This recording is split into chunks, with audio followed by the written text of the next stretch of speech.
Hey, most brands think that growth simply comes from better ads or more products. And yeah, those make a difference. But what if real advantage is learning how to operate and the stories that you tell and how deeply your customers believe in it.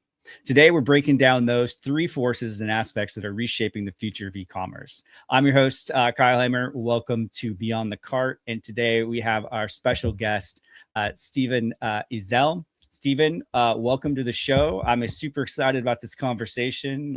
Just looking at the different themes that we were going to talk about. This is right in the alley I love to live and the space I like to have conversations with clients on. So I'm pumped to be chatting with you about this stuff today. Me as well. It's going to be fun. Let's dive in, man. Let's do it. So just as context, tell the listeners a little bit about your background, where you got started and sort of your journey to get you where you're at today. Yeah, so my journey, I guess, originally started in the South Bronx. I grew up single mom, grew up in the restaurant business in New York City, started washing dishes when I was 11 in a little Italian restaurant in the South Bronx.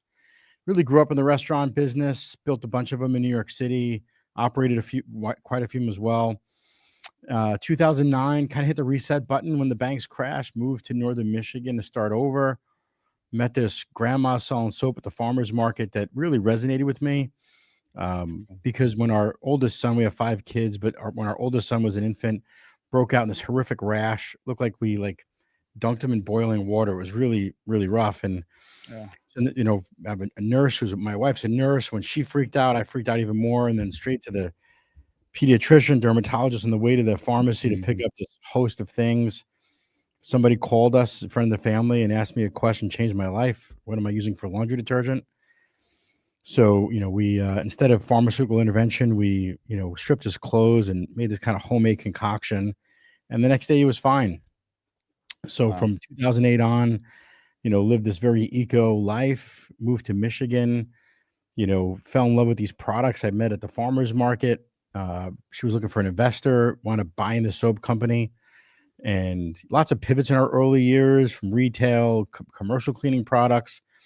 And 2015, my last ditch effort to save my soap company was to build a website. I didn't know anything about e-com, had no money, we're broke, was on food stamps, but taught myself how to write code and write sales copy and be an e-com entrepreneur.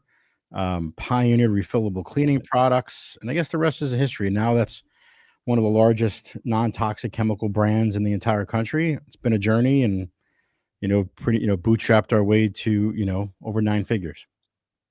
That's amazing. I love it. That is super cool. Well, we'll have to talk a little bit even after this, because there's a brand that I'm launching that's in the cleaning space that is powered by probiotic. It's a probiotic powered awesome. Cleaning.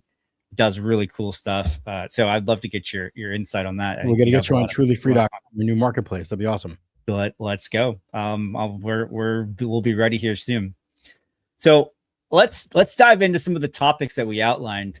You talked about the first one being how to scale a D2C brand using lean principles. And when you think about lean in the context, you talk about in the context of D2C, what do you actually mean from an operational perspective? Because I mean, obviously we hear the term like, hey, you got to practice lean principles, but how do you practically do that in your businesses in the past operationally when you think about implementing lean in what you're doing? Well, I think lean is more than just manufacturing. We are pretty fully vertically integrated company. So our HQ here in Northern Michigan, we upcycled an old supermarket here in Traverse City, Michigan. It was actually a supermarket that didn't want to sell our products years ago. And a large conglomerate put the store out of business, and now it's our HQ. So it's a little serendipitous. But so from manufacturing to shipping to logistics, we have a world-class lean team, Six Sigma. Like, they are just absolute ninjas. And we really want to, when it comes down to lean, right? It's like, well, every business has waste. Every business, every process, everything has waste. And what we try and practice is trying to find, like, what is the root cause of waste, and then how do you get ahead of it? Because lots of businesses, when they're incurring waste, they're trying to pick up margin. They cut people, they cut corners, they cut costs, they cut quality of ingredients. A lot of things that companies do as they're coming up, in order to like hit the margin that they need to hit. And for us, we've always turned to, how do we just get the most out of our system before we start cutting people? And we really have never done that. So we've, again, grown from a little concrete mixer from Harbor Freight, and now, shipping, millions of products all over the world every year. It's been a ride. So lean is, from manufacturing to operations, is core in our business, because we want to make sure, again, that we are limiting waste so that we can provide the best net value for the customer and free up enough margin without sacrificing human expense so that we can reinvest into our growth.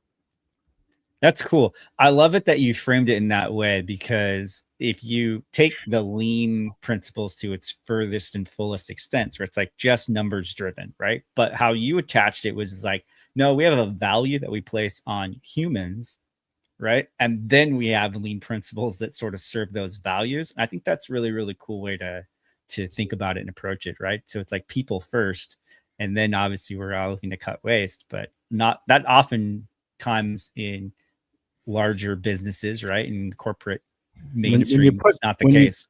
When you put people first, profits follow. Yeah, that's good. I love that. That's a writer downer for anybody who's watching the show, like, for sure. That's awesome. What are the most common inefficiencies that you see in scaling brands? And say brands between 1 to 10 million that you've seen sort of your lean principle sort of identify cost savings immediately. Yeah, and I think, Kyle, most companies and businesses that I've been around, invested in, really break it ones and threes. I think that like 1 to 3, right? I think, when a company's coming up, whether it's 1 employee, 3 employees, 10 employees, 30, 100, Sure.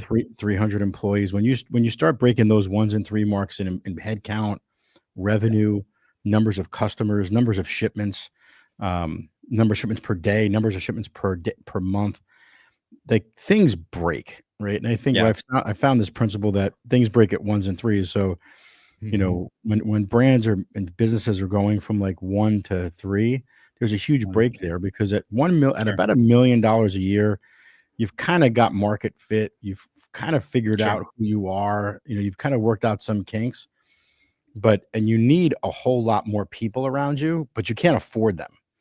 And then you get to 3 million, you can start affording more people, but now you actually don't have the systems of the process. So you really need like more like higher caliber people, but you can't afford higher caliber people.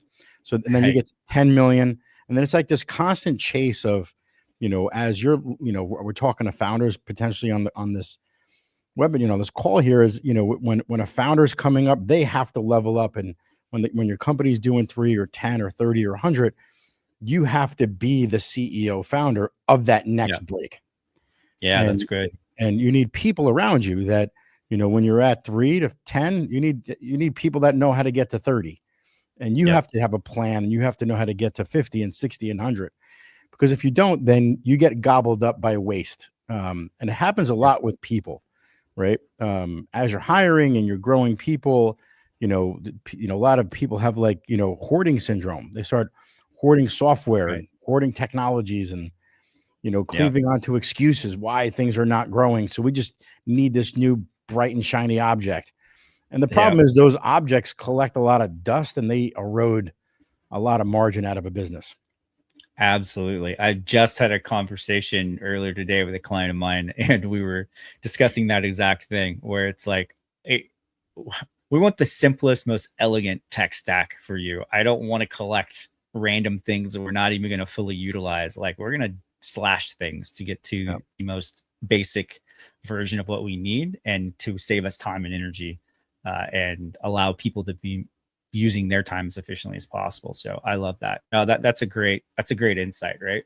1s and 3s. That's a good call out for sure. And you can kind of see it too. And then you in this place of just, but what other point I wanted to layer in was, you as the leader have to be the person that is sort of setting the pacing of your organization. It reminds me of sort of John Maxwell's, like, the law of the lid, right? If you are the lid of the leadership of your organization. So if you're not leveling up, your organizational leadership of your structure of your team is going to be capped at your ability to expand your leadership and bring them bring every leader in your organization along with you. And so I think that also can break pretty rapidly as you get to those numbers. Yeah, typically the founder, again, when you're $1 million business, the founder's like the chief everything officer.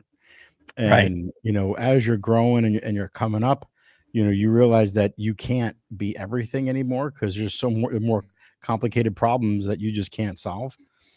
And typically most of the businesses that really struggle to break through these marks, it's really because of the limiting beliefs or experience or the fortitude of the founder, and then moving from founder to actual CEO operator. Yeah. That's good.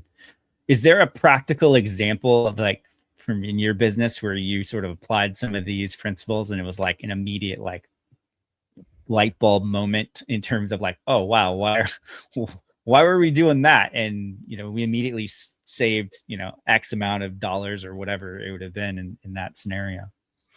We do it all the time, right? Sure. We kind of have this thing about scaling the unscalable, and that's part of one of our kind of like core values, right? Is the same things that got us here may not get us there. And sometimes the most unscalable things are the things you should level down on. So we call it like the do hard stuff hard flywheel, where it's like you first do hard things hard, and then like prove your concept, fail fast, fail cheap, like prove that idea, that concept, make it hurt, scale it until it absolutely hurts, and then figure a way to automate it. Because I think what happens with a lot of businesses, we immediately want to make it easy. So like, let's find the software, the hack, the CRM, the thing that like totally makes our life easier and scalable. Meanwhile, you spend all this time investing capital and human resources, which is even more valuable than the capital. For sure. Chasing a ghost that you should never scale from the beginning. So, and what happens is as you scale and grow, and now, we've got, hundreds of employees all over the world, and you start having like multiple layers, right? You have governance, you've got supervisor, managers, directors, executive directors, VPs, chief executives, is that along that journey, as you're either promoting from within or hiring external talent, leadership in, people come with all that baggage, right? And they come with all those habits of, well, if I just had this thing, if I just had this, if I just hired this person, then all my woes, if I just hired this consultant, if I just had this agency, whatever that is, give me more budget. Expand my budget.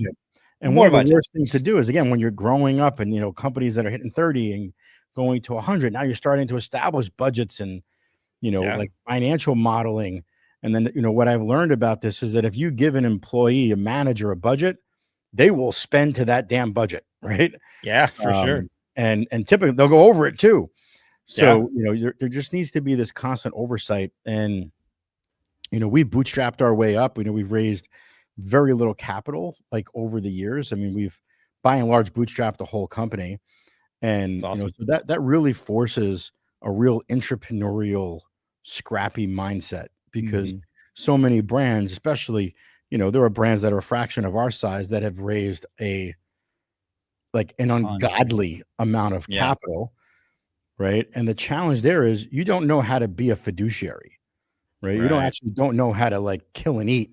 You're like relying on, somebody else's money to do that. And that just creates a host of issues, and it runs rampant in cultures. And that's why companies just have to continue to raise and then sell, because and a lot of them sell it at discounts because they just don't know how to actually be responsible. 100%. It reminds me of the sort of Amazon aggregator business model that was pretty popular a few years back. How's that at the peak.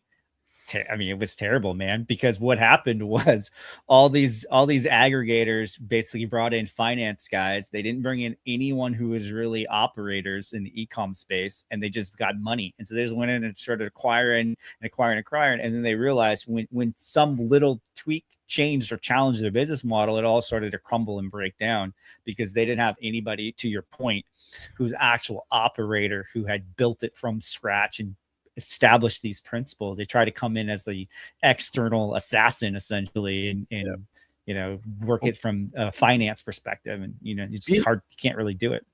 Kyle, being around a lot of these aggregators over the last few years, and we've been looking at now acquiring some brands too. I think there's another thing at play here, right? And the thing that was at play is, these Amazon aggregators, why they're all like on a defibrillator, if they're even still alive at this point. They're still alive, yeah. Right. Is because there are no customers at Amazon. That is 100% the case. Right. Yeah, So absolutely. None of your customers. No, that's what I'm saying. Like they're yeah. So if you're an if you're a brand and you actually like sweat blood to create something, yeah, people get really like sexed up and enamored over the revenue generation at Amazon.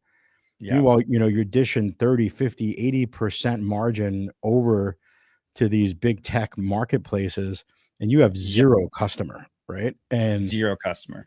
And you have these 100%. Aggregators, and it's like, hey, if CPMs change at Amazon, you can't overcome it because it's like you're like on crack. You're like they're addicted, and since you have zero relationship or access to your customer, you have no choice but to continue. Like, and again, I look at these 3P marketplaces, and that's what we built our own, right?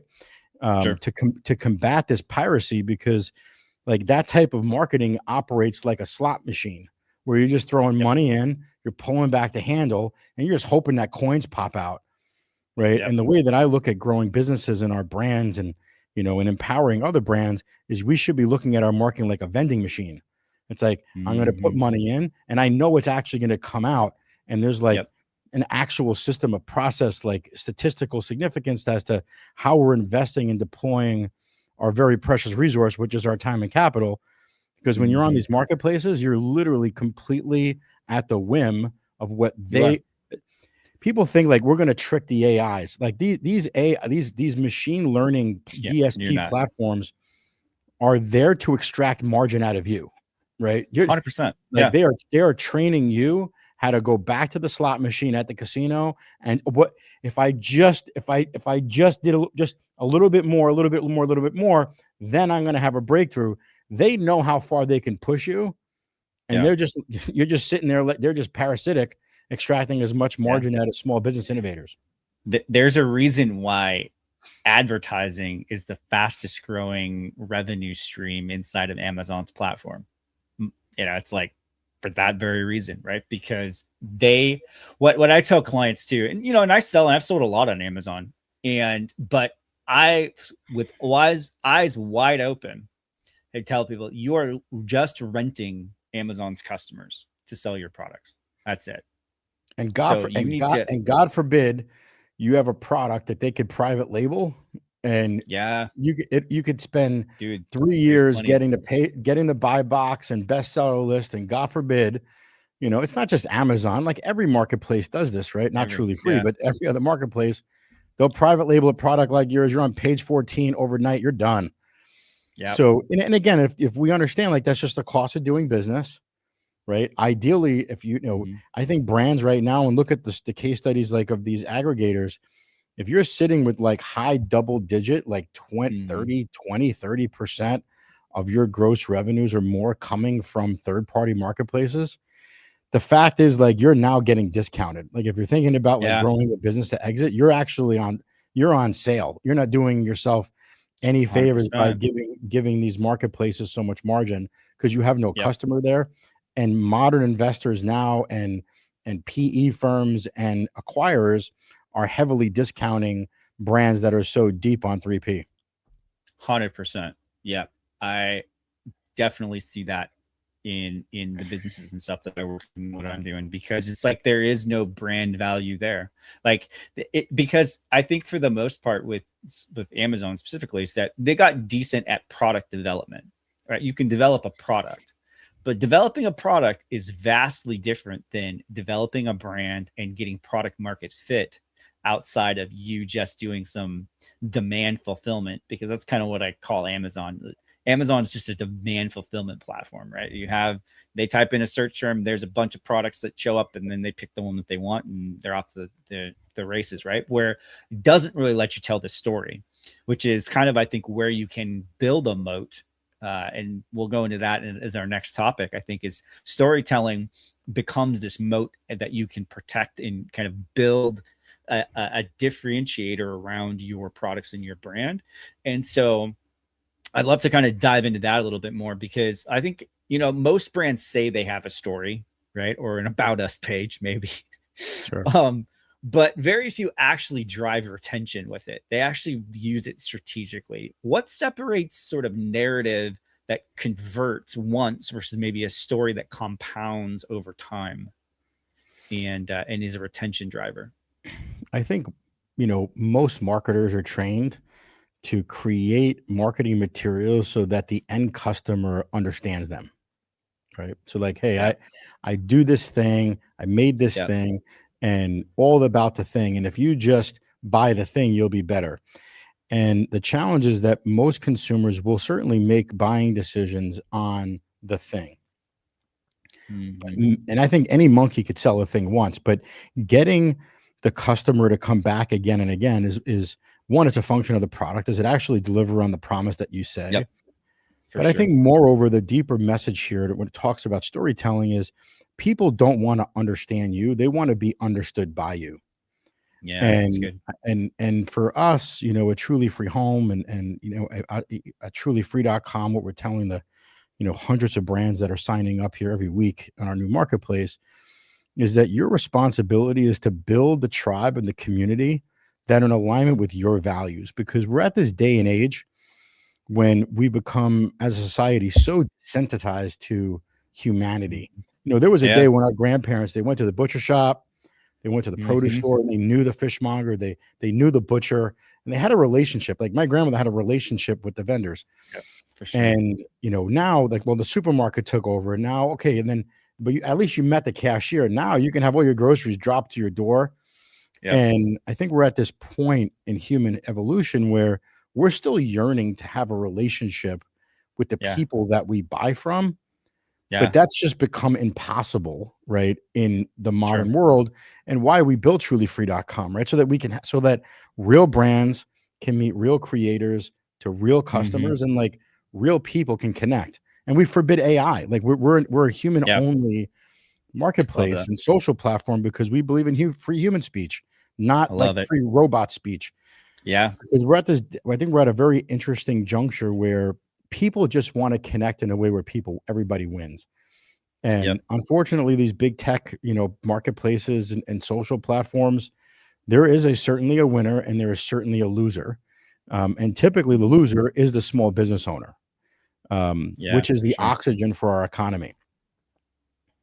Love it. No, I 100% am aligned with that. And I think we're kind of designed and built with community, right? And like we're community, we're Yeah, wired for it as humans. And so when we try to move away from that, even unintentionally, I think we find that there's just gaps that get created. And so I think that there will be and is a push for real communities to be experienced online is one way to experience if you're talking to real humans, but I think just in person as well is still holds a ton of power. And we can't ignore that, especially to your point, AI driving so much more of the content that we're consuming each and every day. And I think there's going to be real pushback. Even so, for one of the brands that I own is in the art supply space. So one of the things that we actually came out and said was we actually put out a statement on AI. And we said, we're not going to use AI in any of our content. We're only going to work with artists, actual real humans, because our mission is to empower artists to make the world a more beautiful place, not to empower algorithms to make the world a copy of what they think the beautiful place should be. yeah. So we had to really kind of commit to that, right? And yeah, is it more expensive? 100%. It's definitely cheaper to get AI to create content for you than it is to actually pay artists to But do that that day's content. coming to an end. But 100%, I do think It, that there it, is.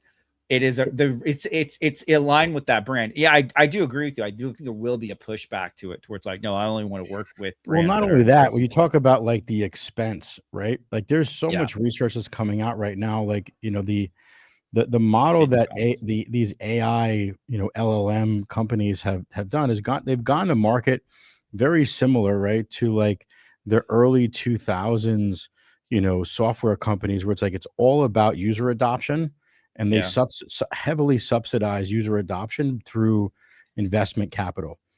Yeah. But for brands that are and companies that are super leveraging AI, like keep an eye on your metering, right? Like from Anthropic to Chat, these tools are, oh, it's only $20 a month. Yeah, until you start actually using them. So there's a lot of waste that are happening there. So the days of cheap human augmentation with AI, mark my words, are soon coming to an end.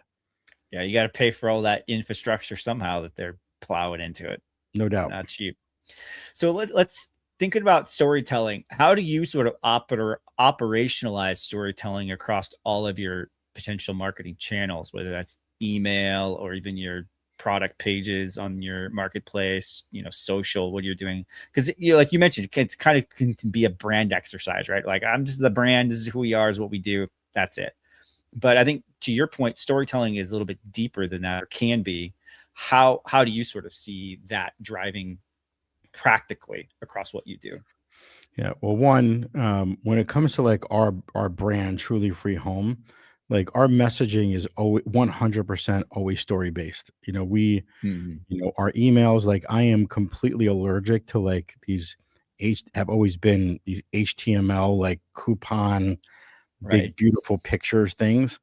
Because again, how many of those emails does the customer get?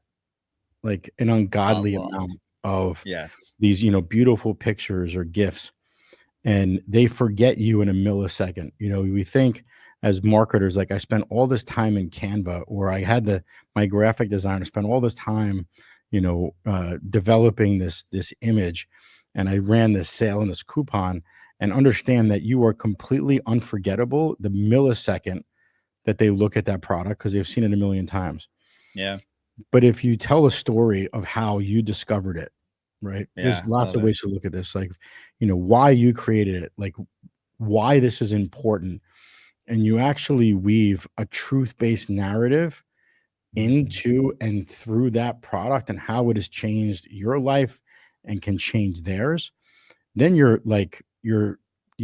they can't forget you, right? Because 100%. because now what people want, they want to feel related to. People want to feel understood by you. It's like, hey, for like art supplies, like, hey, here's my paintbrush, right? And it's the best paintbrush, and it's got all these like features and these benefits, right? Versus, hey, let me tell you the story of my son who won the art prize at school and the lengths that he went to da da da da da da. And I'm just using the art brush as a random example. Sure. And it's like, wow, like if I'm buying like art supplies for my kids for their like school supplies, and now there's a story of this kid that threw out 3 canvases, and he just wanted it perfect because he wanted to like show his teacher how much he cared, la la la. And this is the very paintbrush he used, and like, here, look at what he made, and he won first prize, first place at the high school competition. Like, and by the way, like you can get these brushes at like buy one get one free right now. Like the end consumer is like, wow, like I can relate to that. I'm buying this for like my kid too, and I hope he wins first place. And in that case, the next time the customer that reads that information and that story of why you created this, because for your son, well, now the next time that there's an art contest, guess where they're buying their brushes from? Yeah, exactly. Right. And they're not just waiting for the coupon to come in or the Black Friday deal. I love that. Yeah. That's great, because that is the authentic side of it, right? And that's what I think that's what people were missing. They just want real conversations and stories. Some of the best email marketing and email marketers, right, that are on the planet, to your point, are sending straight long form text-based emails out. That's all we do. And they get massive open rates and they get high retention out of it because they're providing value and that level of connection. Yeah. And we send, I don't know, 15 or 20 million emails a week that are 100% text-based. Yeah. And from a technical standpoint, it also helps you avoid some of the filters that basically filter out all the heavy HTML stuff that kind of get trapped on that brands get trapped by. But I think that's very, very cool. What do you think brands get wrong when it comes to storytelling in what you've seen? Bullcrap. I think they try and make stuff up. Right? I think, I mean, you Yeah. can't manufacture authenticity. Yeah. And that's, we're divinely intelligent beings, unlike Mhm. artificial intelligent robots. And, there's a reason why, like it's called spelling because words cast spells. And when, we put our heart and our soul and our people put their heart and their soul into every word, those words are felt on the other side. Yeah. And It's good. it's important that, again, you can't manufacture authenticity. And, like the truly free home journey, like from pain to purpose, like from my sick kid to like this global non-toxic refillable movement. Um, it can't, and it's real, right? And like, yeah, like, am Yeah. I the avatar to sell laundry products? Well, no, right? Like my customer base at Truly Free Home is 90% female. So like Sure. there's like a bearded, like bald dude selling laundry soap. But the message here is like, I did this for my kids. Like, Yeah. and if it's not safe enough for me to put on my children, I certainly wouldn't ask you to put it on yours. And that story just resonates with the moms that we serve because, Absolutely.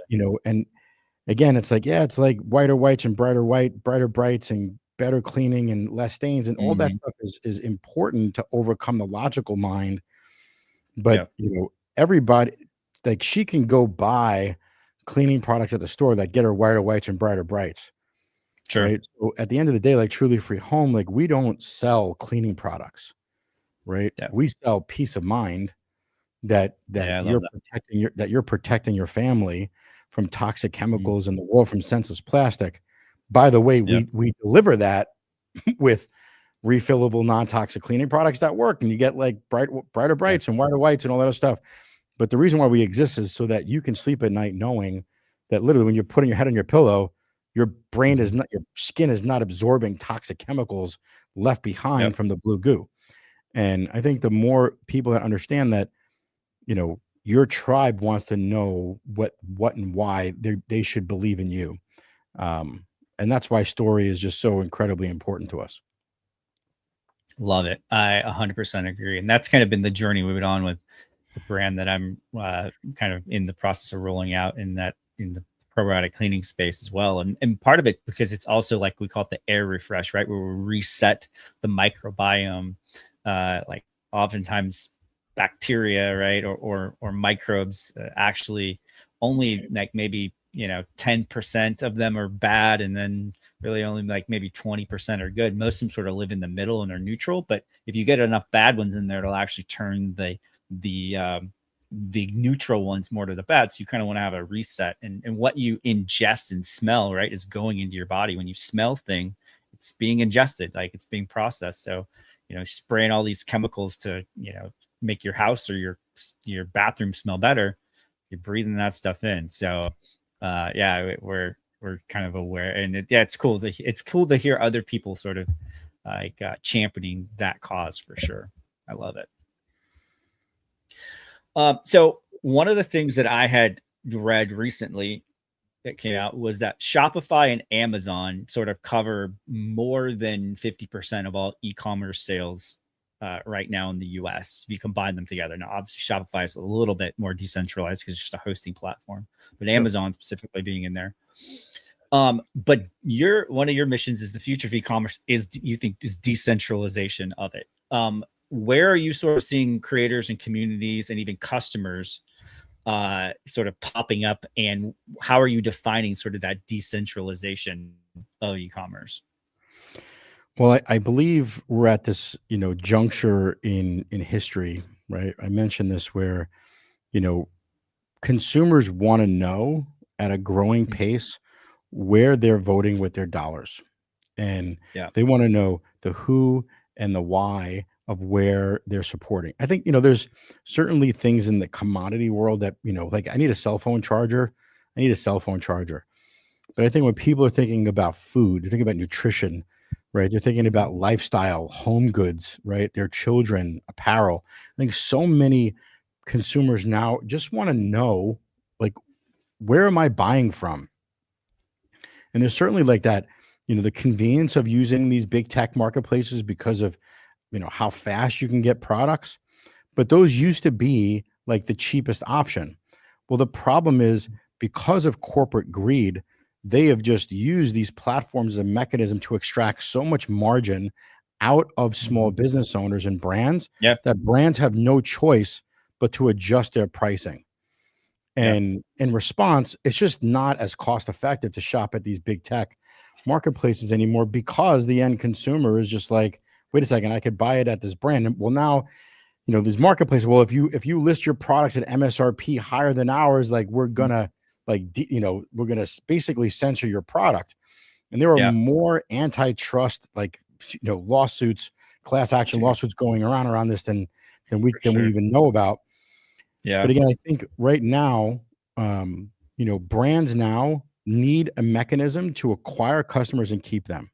It is Yeah. more expensive today to acquire a customer than any other time, right? 100%. Yeah. And if you're listening to this and you're a brand owner, say, hey, how much do you love what you're paying to acquire your traffic today? It was like, oh my gosh, this sucks. Well, enjoy it because this is the Yeah. best it's ever going to be. It's only going to get more expensive. It is only going to get more expensive. So now Yeah. we're gonna see like this is like survival of the fittest. Yeah. And and that's why we created trulyfree.com as a social commerce platform. It started with one question, Kyle said, what if there was a marketplace where a small business owner could acquire a customer and keep them and not worry that their data was going to be pirated to a foreign hack? Yep. That was like the first of hundreds of questions. Well, what if there was a place where content creators didn't have to worry that, synthetic content, artificial content was going to outrank them? What if there was a place that compensated creators, affiliates with lifetime commissions where they could make a ton of Yeah. money here than anywhere else? And that all of these questions came out with Mhm. trulyfree.com, right? So now, That's cool. brands can do live selling and shopping and create a list and they can remarket to their customer. We have a creator marketplace where, like-minded, like-hearted influencers, creators, affiliates can meet brands that are in alignment with their values and they could Yeah. do business together. And That's our cool. fees are, and because we're decentralized and don't have the operational overhead of these big tech companies, we Yep. don't have to charge the crazy fees. So what that Right. does, Right. that frees up the margin for the business owner to say, here's what I'm going to do to incentivize the customer, and here's what I'm going to do to incentivize the creator. And now the brand is in control of their margin. And now it's a free market where then the brand can say, well, I want to compete. This is my Yep. competitor, even on Truly Free. I'm going to pay out more commissions than them, or I'm going to give Sure. a bigger discount or more coins back than the other guy. And then let the free market be the free market. And Yeah. so now Truly Free represents more than cleaning products. It's a free market. Yeah. 100%. I love that. I think that is super cool. It reminds me of something I heard Bezos say back when he was at Amazon. He was like, your margin is my opportunity. That And was in that's at the ethos. That's at the ethos of Amazon, that right? was in his 2019 annual report. Annual report. Annual report. And I could kind of hear that in the background when you were talking about Yeah, listen, margin I got and nothing wrong with opportunity. Jeff. Like, God bless that dude. No. Like, that guy Yeah. has created an absolute incredible business. Like, what a Yeah. visionary. For sure. But I think even, just think about like, the big tech social platforms. I think all of these entrepreneurs started off and they built some incredible businesses, like really remarkable things, but maybe they lost their way a little bit, right? I mean, you think about like Zuckerberg, like, dude, what an incredible entrepreneur. It's like, I want to Yeah. connect people. I want the world, humans, families connected. Yeah. But like, are we still, no, we're not connecting families anymore, right? We're Yeah. not connecting people. We're connecting humans with artificial algorithms that connect those people with artificial fake content, and there's Yeah. no better way to sway the psyche of a population Dude. than $100.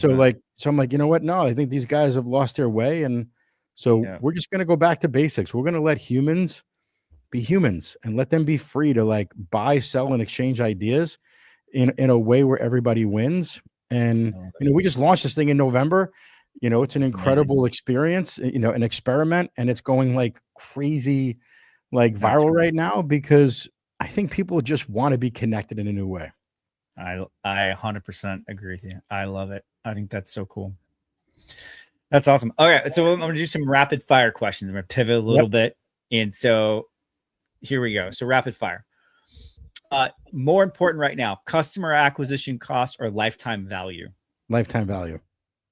100%. Love it. What is one metric every D2C founder should obsess over? CAC to LTV ratio. Love it. What is the most overrated growth tactic in D2C right now? Meta. What is the most underrated retention lever in D2C right now? Phones. Oh, I like that. That's a good call. Relationships. You cannot, relationships are the hardest thing to scale, and the easiest thing to lose. And humans connecting with humans, even though incredibly hard to scale, has 10 times more leverage and scalability than some chat bot or email sequence. Just literally keep talking like with your customers. God forbid you actually call your customer and say thank you. Dude, I like, there's been a couple, 100%. Because I had a client ask me, it's like, hey, I need to really figure out what my customers want. Yeah. And I'm like, well, the phone ask them. I'm like, literally, you have their phone numbers, start calling a few of them, right? Call the next order that comes through your site and just talk to them. Like, call them up. There, you will blow them away that you and the company are literally giving them a call and checking in and just asking them questions. Like, and their mind was blown. They're like, well, you can do that? I'm like, you have a phone, you have their phone number, just do it. And they did, and to their credit, and they were like blown away. And they got a bunch of valuable insight about their brand and how it's being perceived and where they were missing opportunities. And it's a great experience. I think everybody should just be picking up their phone and calling.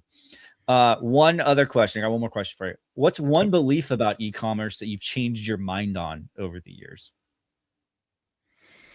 or pivoted away from, or that I've changed my mind on? Yeah.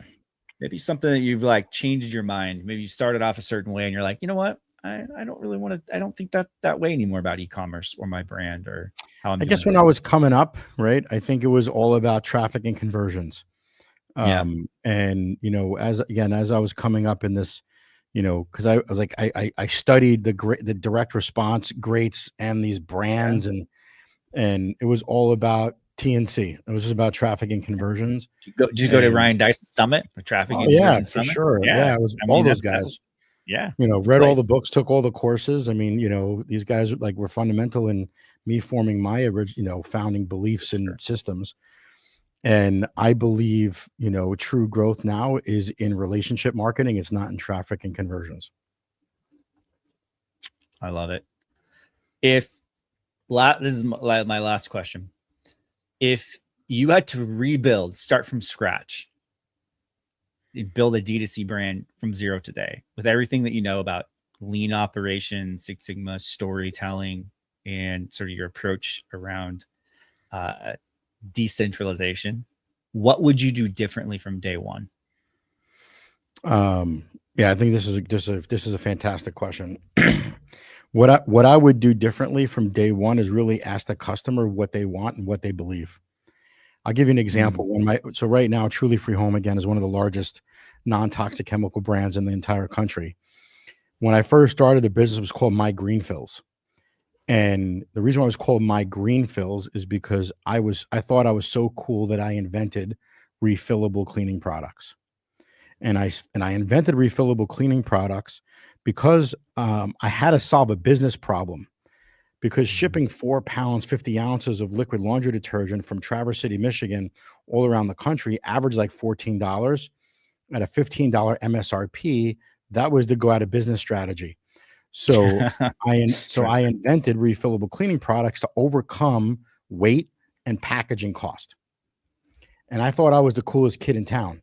So I went all in. It was like the last laundry jug you'll ever own, refill, not landfill, because I wanted to be the cool kid that reinvented the packaging. Well, there was this thing called like quiz funnels and survey funnels back in the day. Not many people do that anymore. We still do. Yeah. And, we would ask customers, right? One of our original funnels back in the day was I would give the survey and I would ask a bunch of different questions. And then based on your answers, the entire user journey and email sequence, all of those things were personalized to your answers. So if you were like, hey, I really care about saving the polar bears and less plastic, bang, I only talked to you about refill. If you cared about convenience, then that was all about the subscription right to your door. Cost, price. If it was, hey, I'm allergies and non-toxic, I want to protect my family from chemicals, and we talked all about how hyperallergenic and non-toxic we are, plant-based ingredients. And what we found was that after about 8 months of us doing this, like 90% of people that we were attracting and converting were answering the question, I'm buying and I'm interested in things that are protecting my family from toxic chemicals. Now, I spent 1.5 years telling the world on how we're the coolest kids in town because we're a refillable cleaning product. Yep. When I realized that actually the people that are here don't really care about the polar bears, they care about themselves and protecting their family. And then that was like our aha moment, because I'm like, now, like, we don't even tell people about refilling. It's like whatever. We don't even mention like it's a refillable cleaning product, because that's just a byproduct of you protecting your family. So I think, like, you know, when we were coming up, like, if I would have just found out earlier that what the consumer really wanted, what she wanted was to protect her family, I'd be way further. I wouldn't have lost 1.5 years trying to convince people why refilling their laundry jug is the coolest thing ever. Love that. No, quiz funnels, man, are still so awesome to get. Like, Ask Ryan Levesque, his book. Ryan's a good buddy of mine. Good guy, dude. He really took that a long way, like getting that exposure for things. Ryan's brilliant. He lives in Vermont on a really cool permaculture farm. I live in Michigan on a really cool permaculture farm. Yeah, my buddy David connected with Ryan a while ago, and man, Ryan is just an absolutely brilliant human, heart-centered human, creating so much content around the movement for like humans to connect, not just AI. So shout out to Ryan. Shout out to Ryan. I've learned a lot from him and some of the stuff that he's done over the years. So I appreciate that. Awesome. Well, Stephen, how can people get in touch with you? Yeah, hit me up. You know, listen, like, if you're a small business owner, you're a brand, and you want a new way to acquire, retain, and build relationship with customers and meet content creators that are in line with your values, like, build a store at trulyfree.com. It's free, right? It's not going to be free forever, but it's going incredible. So if you're a brand, you want access to new customers and creators, trulyfree.com. If you're at home and you're like, oh my gosh, I want to say, no to the toxic blue goo, and you want some free laundry soap, head over to trulyfreehome.com and get your hookup of some laundry soap today. But the thing that you could do the most is just do good. The world needs more do-gooders. So just do good, vote differently with your dollars, and we will see the world we want to change. I love it. Thanks so much for being on the show, Stephen. It was awesome. Yeah, good. Thanks, everybody. Thanks so much.